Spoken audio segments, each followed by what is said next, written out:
6.225 ayat, 77.439 kalimat. Macam Allah satu kalimat, Ar-Rahman satu kalimat, Ar-Rahim satu kalimat. Dihitung seluruh Al-Quran kalimat-kalimat itu jumlahnya 77.439 kalimat,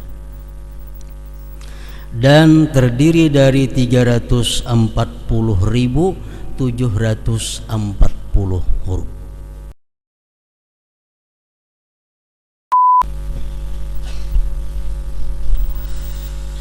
Bismillahirrahmanirrahim. Alhamdulillahilladzi nazzala ala nabiyyina sab'al mathani wal qur'anal azim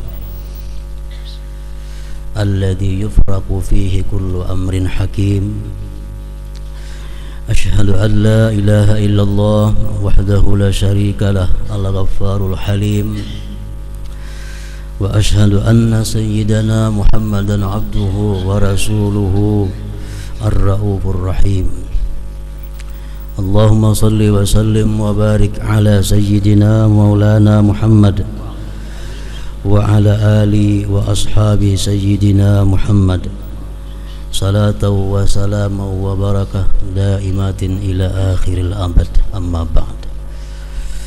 Yang kita hormati dan kita cintai para habaib, para alim ulama, muhibbin, hadirin wal hadirat rahimakumullah. Pertama-tama selalu kita menghaturkan puji syukur kehadirat Allah Subhanahu wa taala atas berbagai macam nikmat anugerah yang diberikan kepada kita, sehingga kita kembali pada malam hari ini dapat berkumpul bersama-sama. Dan tidak lupa salawat dan salam kita haturkan kepada junjungan kita Nabi besar Muhammad sallallahu alaihi wasallam, juga kepada para sahabat, keluarga, zuriat dan pengikut beliau ila yaumil qiyamah. Para muhibbin rahimakumullah, firman Allah Subhanahu wa taala di dalam kitab suci Al-Qur'an. A'udzubillahi minasyaitonir rajim. Inna anzalnahu fi lailatul qadr. Terjemahannya adalah sesungguhnya kami menurunkan Al-Quran itu pada malam yang agung, pada malam yang mulia atau Lailatul Qadar. Ibnu Abbas radhiyallahu anhu, salah seorang pemuka ulama mufassirin, mengatakan pada malam Qadar itu Allah Subhanahu wa taala menurunkan Al-Qur'an dari Lauhil Mahfuz sekaligus dari awal sampai akhir ke Baitul Izzah yang berada di langit pertama. Kemudian dari Baitul Izzah sampai kepada junjungan kita Nabi besar Muhammad sallallahu alaihi wasallam, Al-Qur'anul Karim diturunkan secara bertahap selama kurun waktu kurang lebih 23 tahun. Ada yang diturunkan sewaktu beliau berada di Makkah, maka dinamakan ayat itu namanya ayat Makkiyah. Dan ada pula wahyu yang diturunkan pada waktu beliau berada di Madinah, maka namanya pun ayat itu ayat Madaniyah. Nah, para muhibbin rahimakumullah, pada masa Rasulullah sallallahu alaihi wasallam masih hidup di alam panah ini, Al-Quran itu belum dibukukan seperti sekarang ini. Jadi ngaran Al-Quran itu mana kitabnya belum ada. Al-Quran pada waktu hidup Rasulullah itu masih berada di dalam hafalan-hafalan para sahabat yang hafal. Ada sebagian ditulis di batu-batuan, ada ditulis di daun-daunan, ada ditulis di kulit-kulit kambing yang dikeringkan atau kulit unta. Sampai akhirnya Rasulullah wafat meninggalkan para sahabat, Al-Quran itu masih belum ada wujudnya. Setelah Abu Bakar Siddiq radhiyallahu an menjadi khalifah, beliau berpikir, artinya kalau Al-Quran ini kada dikumpulkan, kada dijilid menjadi satu, ini nantinya akan menyulitkan generasi-generasi yang akan datang. Siapa tahu nantinya yang hafal-hafal Quran itu wafat, generasi berikutnya kada hafal lagi, akhirnya Quran bisa hilang. Nah, beliau Abu Bakar Siddiq itu berinisiatif dan bersama-sama Sayyidina Umar bin Khattab radhiyallahu an, beliau menyuruh salah seorang sahabat yang bernama Zaid bin Thabit untuk mengumpulkan Al-Quran. Nah, jadi Zaid bin Thabit inilah orang yang pertama yang mengumpulkan Al-Quran, mencatat Al-Quran dari hafalan-hafalan yang ada di dalam dada para sahabat sampai Al-Quran yang bertebaran di daun-daunan, di batu-batuan dikumpulkan oleh Zaid bin Thabit ini menjadi satu biji Al-Quran. Para muhibbin rahimakumullah, setelah Abu Bakar ini wafat, Khalifah Umar bin Khattab yang kedua, Al-Quran masih demikian adanya. Kemudian pada masa Khalifah Utsman bin Affan radhiyallahu an, Utsman berinisiatif untuk menyusun kembali Al-Quran yang dihimpunkan oleh Zaid bin Thabit itu, disusun surah-surahnya sesuai dengan apa yang diterangkan oleh Rasulullah semasa beliau masih hidup. Jadi Zaid bin Thabit ini menyusun Quran, menyusun mintu aja. Surahnya kada bersusun, kada beratur, cuma lengkap sebiji Al-Quran. Utsman bin Affan lah yang menyusun Al-Quran itu sesuai dengan petunjuk Rasulullah semasa beliau hidup, disusun surah-surahnya sedemikian rupa, mulai dari Al-Fatihah yang pertama, kemudian Al-Baqarah, Ali Imran, An-Nisa sampai seterusnya. Itu merupakan jasanya daripada Khalifah yang ketiga Utsman bin Affan radhiyallahu anhu. Sayyidina Ali pernah berkata, setiap kita membaca Al-Quran itu Abu Bakar Siddiq dapat satu pahala. Setiap umat muslim sampai hari kiamat membaca Al-Quran itu Abu Bakar Siddiq dapat pahala. Kenapa sebabnya? Karena beliaulah orang yang pertama yang punya gagasan untuk menghimpunkan Al-Quran itu. Pada masa Utsman bin Affan, kemudian masa Khalifah Imam Ali bin Abi Thalib karramallahu wajhah, kemudian Imam Hasan bin Ali bin Abi Thalib, kemudian Khalifah Muawiyah, Yazid dan Muawiyah sampai seterusnya, Al-Quran sudah disusun surahnya namun belum diberi titik dan belum diberi baris. Jadi kada bertitik dan kada berbaris, sehingga orang nang kada mengaji kada kau membaca Al-Quran. Sebabnya kada ada titiknya. Apakah huruf ta kah ini? Apakah huruf sa? Apakah huruf ba? Kada tahu. Sama bentuknya macam jukung. Nah, jadi mesti orang dahulu belajar Al-Quran talaki, artinya langsung berguru. Berguru, dibacakan Quran, dijaga. Nah, kalau membaca seorang kada bisa karena titiknya belum ada, barisnya belum ada. Nah, kemudian menurut sebagian ahli sejarah mengatakan pada masa Khalifah Abdul Malik bin Marwan, ini khalifah yang ke-10 sesudah Rasulullah sallallahu alaihi wasallam, pada tahun 80 Hijriah sekitar itu, Abdul Malik bin Marwan ini berinisiatif menyuruh para ulama waktu itu untuk memberikan titik titik-titik pada Al-Quran sekaligus baris-barisnya. Salah satu ulama yang beliau perintahkan untuk mengerjakan itu adalah yang disebut dengan Syekh Yahya bin Ya'mur.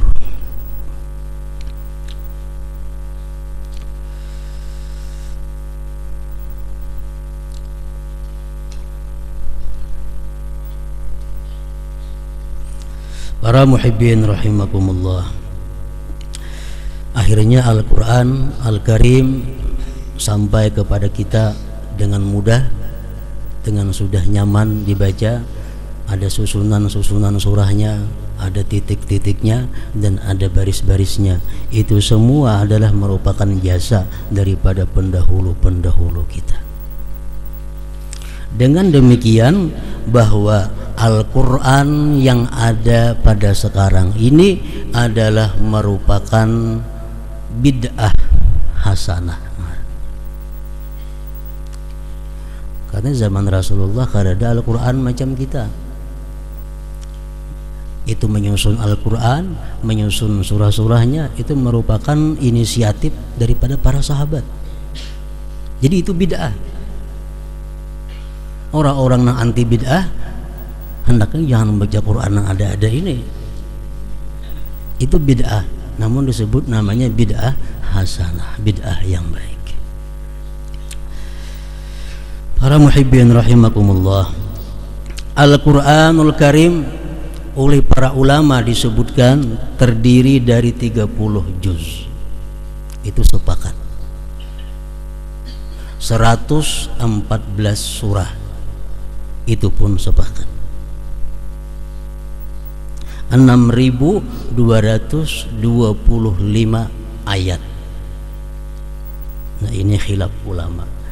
Kalau 6.000-nya sepakat, tapi ujungnya kada sepakat. Ada yang 6.000 sekian, 6.000 sekian, menghitung tergantung qiraat yang mereka baca. 6.225 ayat. 77.439 kalimat. Macam Allah satu kalimat, Ar-Rahman satu kalimat, Ar-Rahim satu kalimat. Dihitung seluruh Al-Quran kalimat-kalimat itu jumlahnya 77.439 kalimat.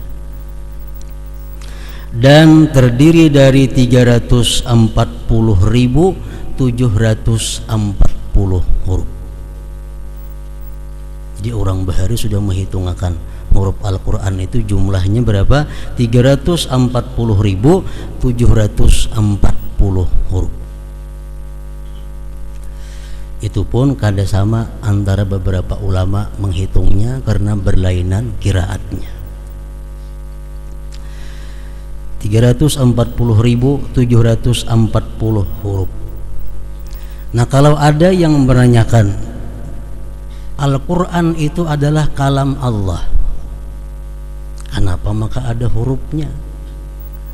Sedangkan dalam pelajaran tauhid kita belajar bahwa kalam Allah itu adalah kada berhuruf, kada bersuara, kada berawal, kada berakhir dan sebagainya. Kenapa Quran ini disebut kalam Allah? Maka inya berhuruf.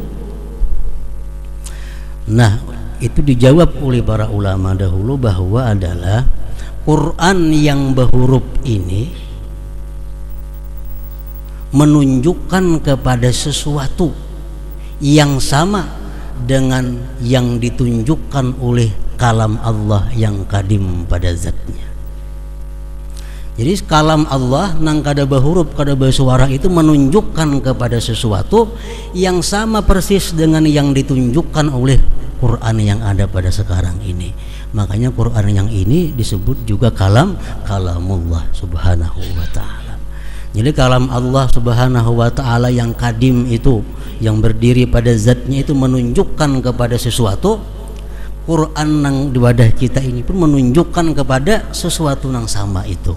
Nah, sehingga disebut Quran ini adalah kalam Allah subhanahu wa ta'ala.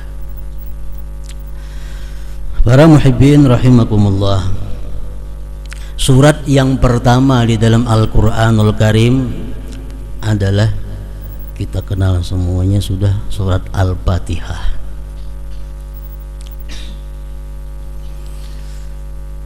Ada beberapa macam nama surat Al-Fatihah ini.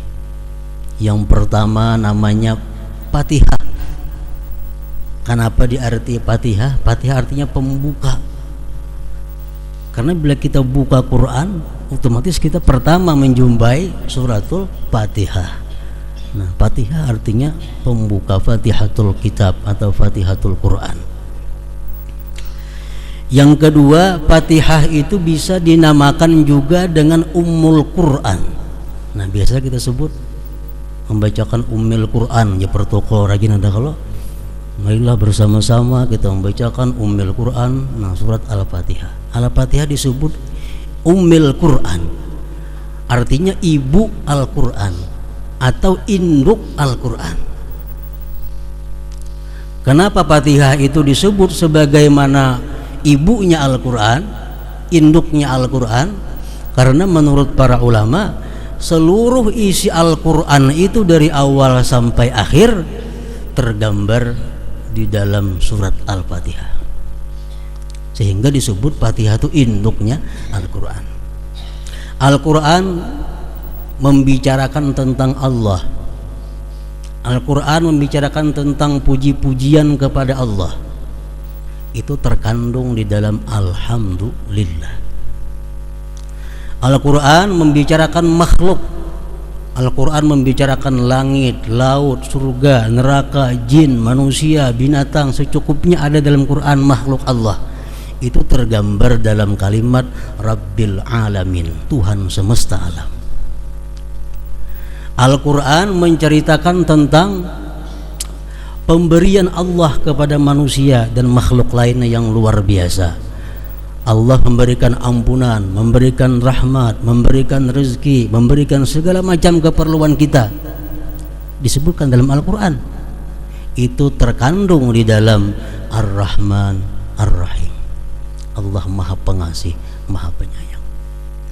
Al-Quran membicarakan tentang kubur, tentang hari kiamat. Al-Quran membicarakan surga, neraka, mizan, hisab, tentang hari akhir. Tergambar dalam surat Fatihah Maliki Yaumiddin, Raja pada hari pembalasan. Tergambar dalam Maliki Yaumiddin. Al-Quran membicarakan tentang syariat. Al-Quran membicarakan tentang tarikat. Al-Quran membicarakan tentang hakikat. Itu tergambar, terkandung dalam kalimat Iyyaka na'budu wa iyyaka nasta'in. Kepada Engkau kami beribadah dan kepada Engkau kami minta pertolongan. Itu mencakup sudah, syariat ada di situ, tarikat ada di situ, hakikat ada di situ. Al-Quran ada mengisahkan tentang doa-doa. Bermacam-macam doa ada dalam Al-Quran. Terkandung dalam surat Al-Fatihah, Ihdinas siratal mustaqim, berilah kami petunjuk kepada jalan yang lurus. Al-Quran ada menceritakan tentang para aulia, tentang para nabi-nabi, tentang orang-orang yang dikasihi Allah. Tergambar dalam Fatihah, siratal ladzina an'amta alaihim, jalan-jalan orang yang Engkau berikan nikmat atas mereka. Al-Quran bicara tentang orang kafir. Al-Quran bicara tentang orang-orang yang sesat. Tergambar dalam ghairil maghdubi alaihim waladdallin. Jadi seluruh Al-Quran masuk dalam surah Fatihah, sehingga Fatihah disebut Ummul Quran, induknya Al-Quran atau ibunya Al-Quran. Kemudian Fatihah disebut juga Sab'ul Masani, ngarannya Sab'ul Masani, 7 ayat yang diulang-ulang. Setiap hari kita berapa kali mengulang-ulang? Fatihah terdiri dari 7 ayat yang diulang-ulang. 7 ayat yang diulang-ulang, ngarannya Sab'ul Masani. Fatihah juga dinamai dengan surat Al-Wafiyah. Al-Wafiyah artinya surat yang sempurna. Kenapa Fatihah dinamai surat yang sempurna? Fatihah kadang-kadang dipotong-potong. Bila kita baca Fatihah sekaligus Fatihah dalam sembahyang, kawalah kita rakaat pertama ingat iyyaka na'budu wa iyyaka nasta'in, Kena sambung rakaat kedua, ihdinas siratal mustaqim, maulah kada mau. Lain surah nang lain kawa diputu-putong. Surah lain kita ambil kita barak nggak sini, kini rakaat kedua sambung, kada jadi masalah. Kalau Fatihah mesti sempurna kita membaca dari awal sampai akhir. Fatihah dinamakan juga surat Al-Kafiyah, artinya surat yang cukup. Maksudnya apa? Kalau kita sembahyang kita membaca Fatihah cukup. Tapi kalau kita baca surah lain kada cukup. Nah makanya Fatihah pun disebut juga surat Al-Kafiyah.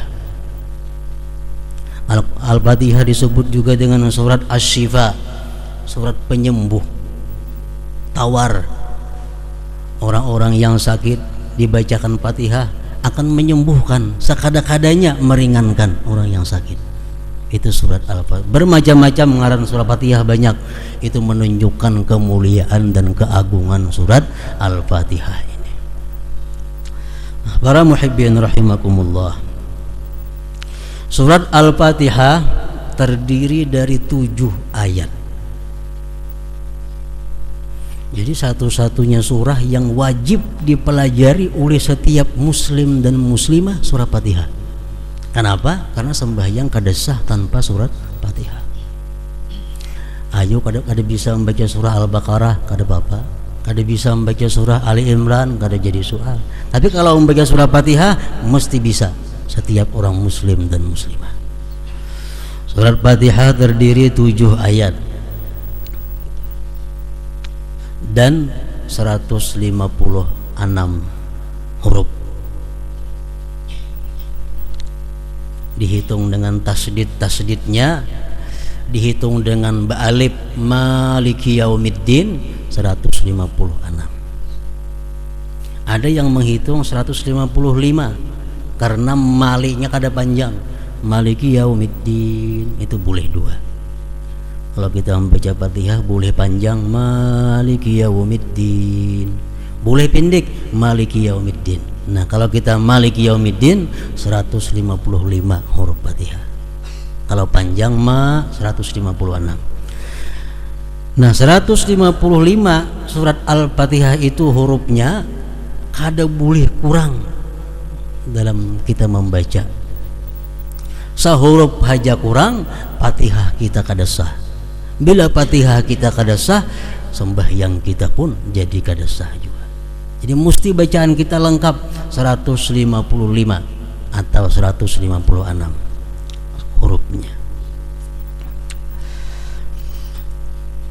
Para ulama tafsir mengatakan surat Fatihah itu diturunkan 2 kali. Pertama turun di Makkah dan yang kedua turunnya di Madinah. Satu-satunya surah Al-Quran yang demikian. Jadi surat Fatihah ini bisa disebut surah Makkiyah, bisa juga disebut surah Madaniyah. Kemudian ayat pertama dari suratul Fatihah menurut Imam Syafi'i ialah Bismillahirrahmanirrahim, ayat pertama. Ayat kedua Alhamdulillahirabbil alamin. Ayat ketiga Ar-Rahmanirrahim. Ayat keempat Maliki Yaumiddin atau pendek Maliki Yaumiddin.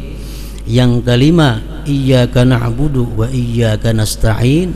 Yang keenam Ihdinas siratal mustaqim. Yang ketujuh Siratal ladzina an'amta 'alaihim ghairil maghdubi 'alaihim waladdallin. Amin lain. Jadi imam kita Syafi'i menghitung Bismillahirrahmanirrahim itu termasuk ayat daripada suratul Fatihah. Oleh karena itu beliau mewajibkan kalau kita membaca Fatihah pemulaannya mesti Bismillahirrahmanirrahim. Dan kita baca benyaring bila sembahyang benyaring, baca begimit bila sembahyang gimit. Maghrib, Isya, subuh kita baca Fatihah benyaring bismillahnya. Bismillahirrahmanirrahim sama dengan yang lainnya. Karena bismillah ayat daripada Fatihah. Itu imam kita Syafi'i. Adapun Imam Malik, sekedar untuk kita mengetahui, Imam Malik mengatakan bahwa Bismillahirrahmanirrahim itu bukan Al-Quran dan apalagi termasuk ayat dari surah Fatihah. Menurut Imam Malik, Bismillahirrahmanirrahim dalam Al-Quran cuma satu, di surah An-Naml. Innahu min Sulaiman wa innahu bismillahirrahmanirrahim alla ta'alu alayya wa atuni muslimin. Itu aja. Lain pada itu bismillah hanya sekedar untuk memisah surah dengan surah yang lainnya. Jadi menurut Imam Malik, Bismillahirrahmanirrahim itu bukan Al-Quran, jadi kada boleh dibaca dalam sembahyang. Makanya kada bismillah orang Banu, langsung Allahu Akbar, Alhamdulillahirabbil alamin. Nah itu Imam Malik. Kalau Imam Abu Hanifah mengatakan Bismillahirrahmanirrahim itu Al-Quran, tapi bukan bagian dari Fatihah. Dalam sembahyang dibaca tapi begimit. Bismillahirrahmanirrahim, Alhamdulillahirabbil alamin, menyaring alhamdulillah. Bukan ayat dari Fatihah, tapi Al-Quran juga bukan ayat dari Fatihah, dibaca begimit. Kalau mazhab Hambali mengatakan bahwa Bismillahirrahmanirrahim itu ayat daripada Fatihah juga, tapi dibaca begimit. Alhamdulillah mulai benyaring. Nah, kalau kita keluar negeri misal, kita melihat mendengar imam macam itu, mungkin berlainan mazhab dengan mazhab kita. Nah jadi masalah kayak apa andai kata kita mau ikut imam, nah imamnya kada bismillah. Misal kita berjalan ke daerah mana nang orangnya itu mazhab Malik. Mazhab Malik kada membuat bismillah karena itu bukan Quran. Jadi kalau imamnya ini orang mazhab Maliki, Allahu Akbar, Alhamdulillahirabbil alamin. Nah, kita di belakang kayak apa mazhab Syafi'i, boleh kada mau ikut itu. Pendapat yang mu'tamad dari golongan ulama-ulama Syafi'iyah mengatakan pendapat yang mu'tamad adalah kalau kita mengikut orang itu kita tidak sah sembahyangnya. Kenapa? Karena Fatihahnya kurang seayat. Kada bismillah. Pendapat yang kedua dari mazhab kita Syafi'i mengatakan kita sah aja mengikut orang yang sembahyang meninggal bismillah itu. Nah, terserah aja lagi. Kita ke Makkah misal, kita kadang-kadang mendengar imam tuh bismillah, kadang timba alhamdulillah aja. Nah, kada usah kita basing sembahyang, biarlah umpat berjamaah, sebab ada aja ulama yang membolehkan demikian itu. Para muhibbin rahimakumullah. Jadi ayat yang pertama daripada Fatihah itu Bismillahirrahmanirrahim. Artinya tahu semuaan sudah, dengan nama Allah yang Maha Pengasih, Maha Penyayang. Dalam kitab Nahu, setiap kali huruf jar bi itu mesti ada ta'alluqnya, hubungannya dengan nama Allah yang Maha Pengasih lagi Penyayang. Akra'u, aku membaca. Atau dengan nama Allah yang Maha Pengasih lagi Penyayang, abtadi'u, aku mulai. Kalau kita hendak makan, Bismillahirrahmanirrahim, dengan nama Allah yang Maha Pengasih Maha Penyayang, aku makan. Kalau kita hendak minum, Bismillahirrahmanirrahim, asyrabu, dengan nama Allah Maha Pengasih Maha Penyayang, aku minum. Nah, jadi ada kalimat yang dibuang. Jadi waktu kita membaca Bismillahirrahmanirrahim, dalam hati kita dengan nama Allah yang Maha Pengasih, akra'u, aku membaca ini kalam Allah subhanahu wa ta'ala. Artinya kita ini bisa membaca, kita ini bisa berdiri, kita ini bisa sembahyang dengan nama Allah yang Maha Pengasih lagi Maha Penyayang. Nah, itu Bismillahirrahmanirrahim. Mengenai Bismillahirrahmanirrahim ini banyak sabda-sabda Rasulullah yang menerangkan tentang Bismillahirrahmanirrahim, mulai dari hadis yang kualitasnya sahih sampai yang dhaif. Rasul bersabda, kullu amrin dzibalin la yubda'u fihi bi bismillahirrahmanirrahim fahuwa abtar. Tiap-tiap sesuatu perkara yang mulia yang tidak dimulai dengan bismillahirrahmanirrahim, maka perkara itu akan kurang berkah. Kita makan, kita kadeba bismillah, makanan kita kurang berkah. Kita minum, kita kadeba bismillahirrahmanirrahim, minuman kita kurang berkah. Tiap-tiap perkara yang mulia yang tidak dimulai dengan bismillahirrahmanirrahim, maka itu kurang berkahnya, kurang kebaikannya artinya.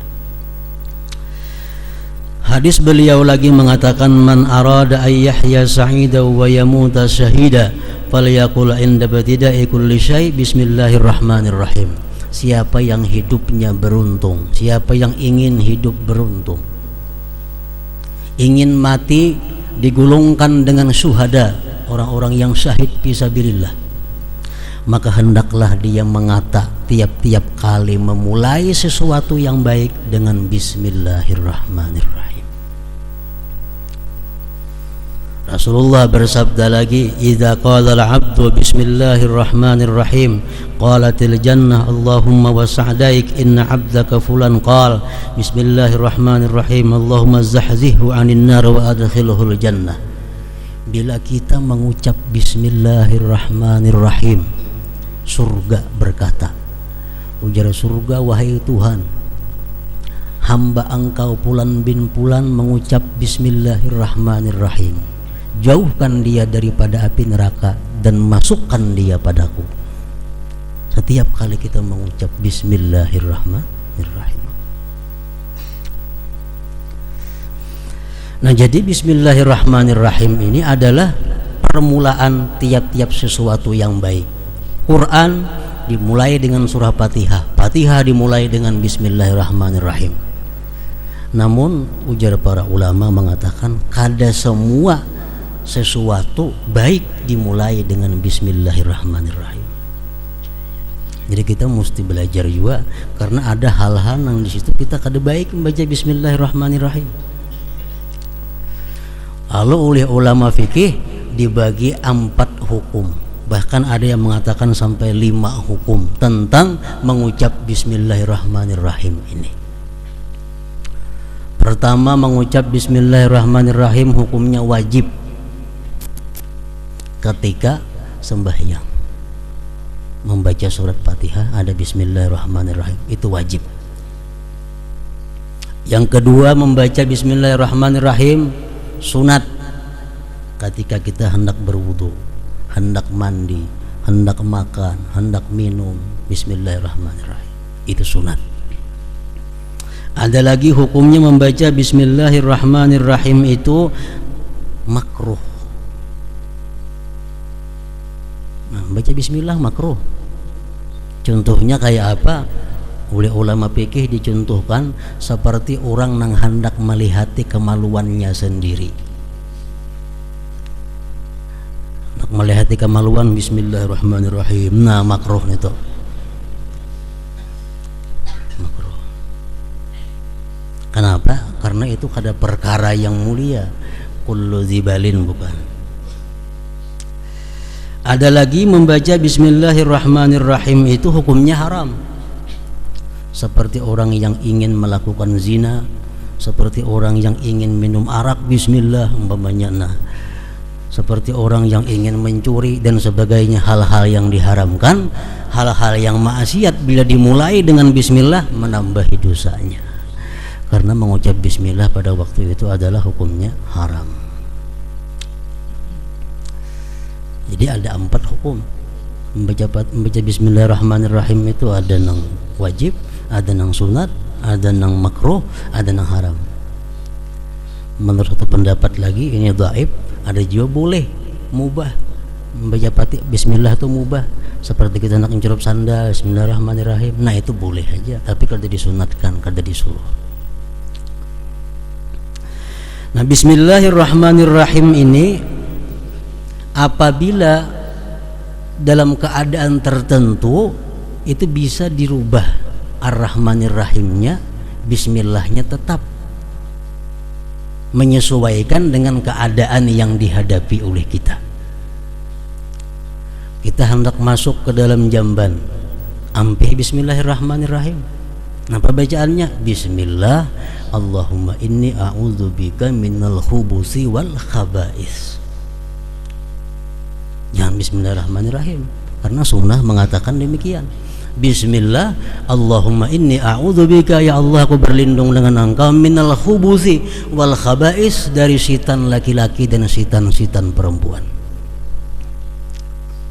Hanya kita masuk ke dalam jamban Bismillah. Apa gunanya kita mengucap Bismillah itu hendak masuk ke dalam jamban?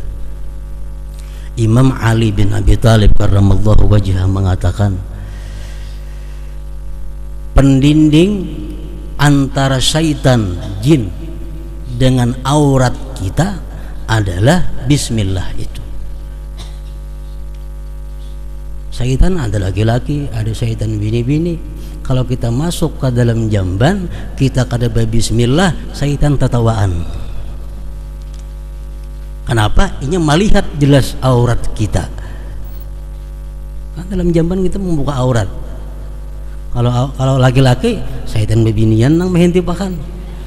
Nah, makanya berlindung dari syaitan laki-laki dan syaitan perempuan.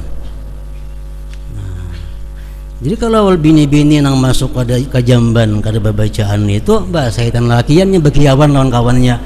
Nah,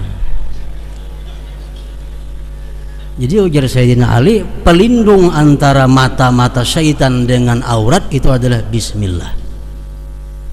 Amunnya kada hafal Bismillah sekurang-kurangnya Bismillah, hanya masuk ke dalam jamban. Jangan dalam jambannya, masih di luar jamban membaca Bismillah itu.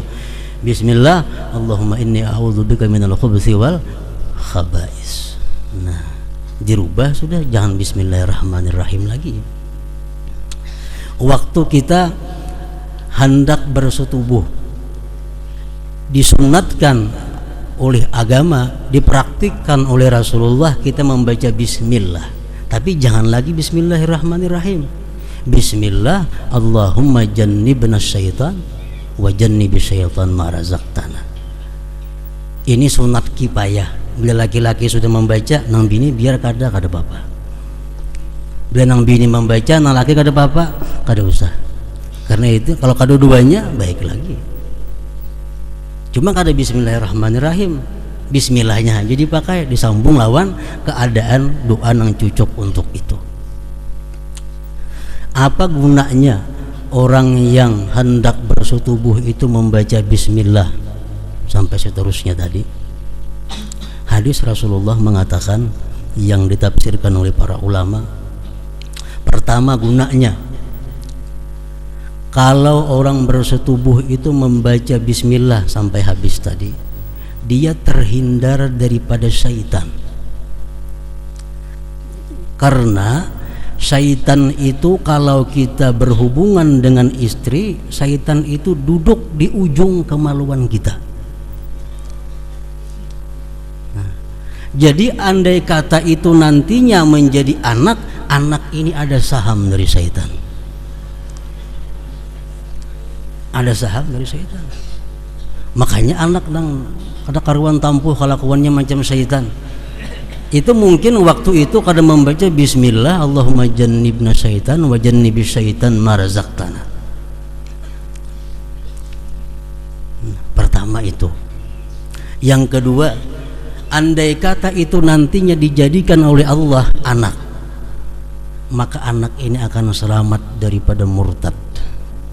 Anak ini akan selamat daripada kafir. Dua.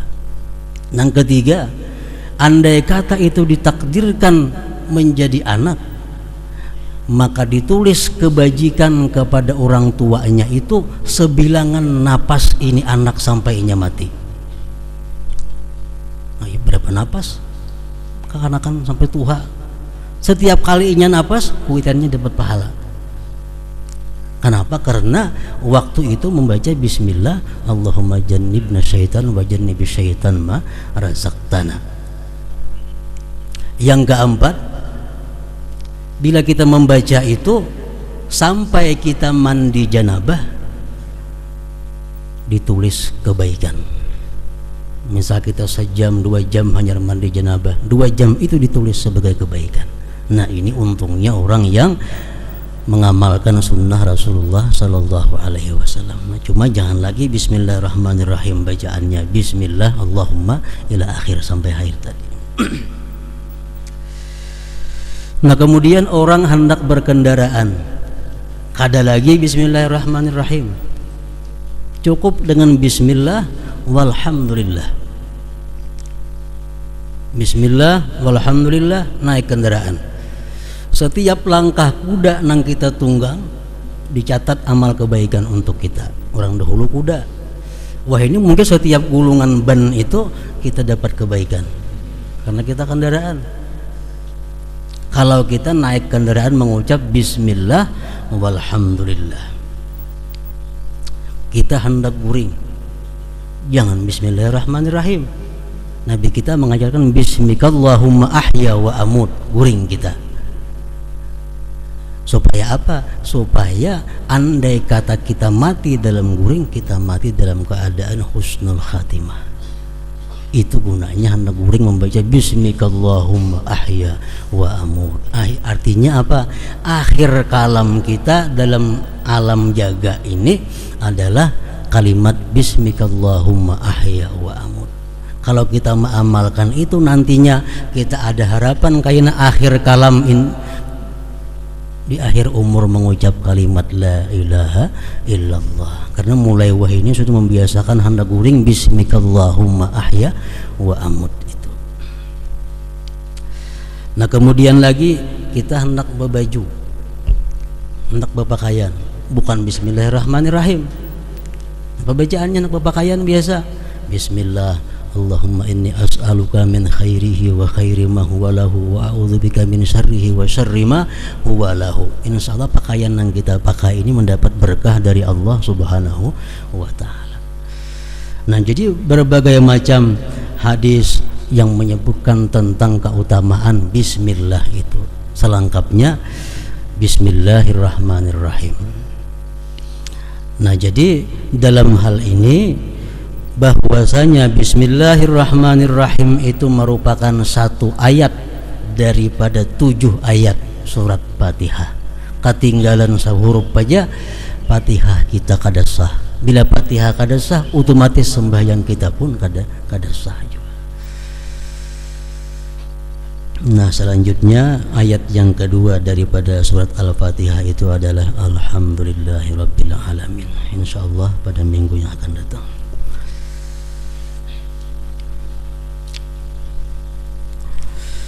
Para muhibbin rahimakumullah, kita membaca surat Fatihah untuk kita hadiahkan kepada dengan niat agar Habib Zain bin Ahmad Al-Idrus disembuhkan oleh Allah Subhanahu wa taala. Wa ila hadratin Nabi sallallahu alaihi wasallam. Al-Fatihah. A'udzubillahi minasyaitonir rajim. Bismillahirrahmanirrahim. Alhamdulillahirabbil alamin. Arrahmanirrahim. Maliki yaumiddin. Iyyaka na'budu wa iyyaka nasta'in. Ihdinas siratal mustaqim.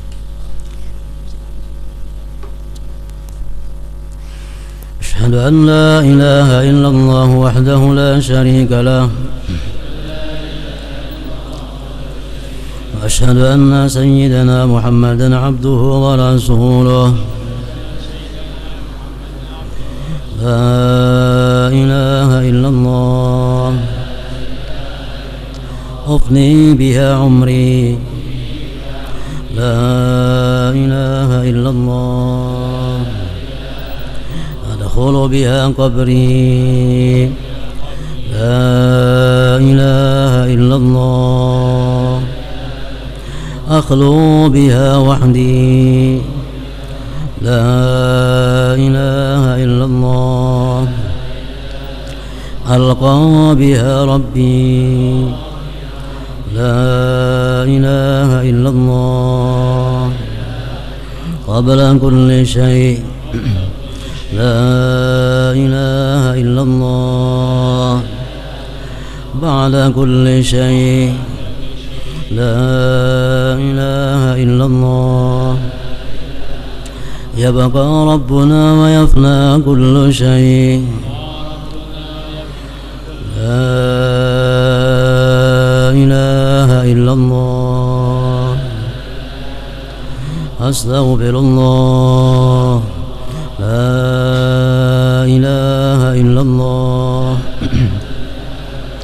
أستغفر الله لا إله إلا الله أستغفر الله لا إله إلا الله وأتوب إلى الله لا إله إلا الله محمد رسول الله صلى الله عليه وسلم فيا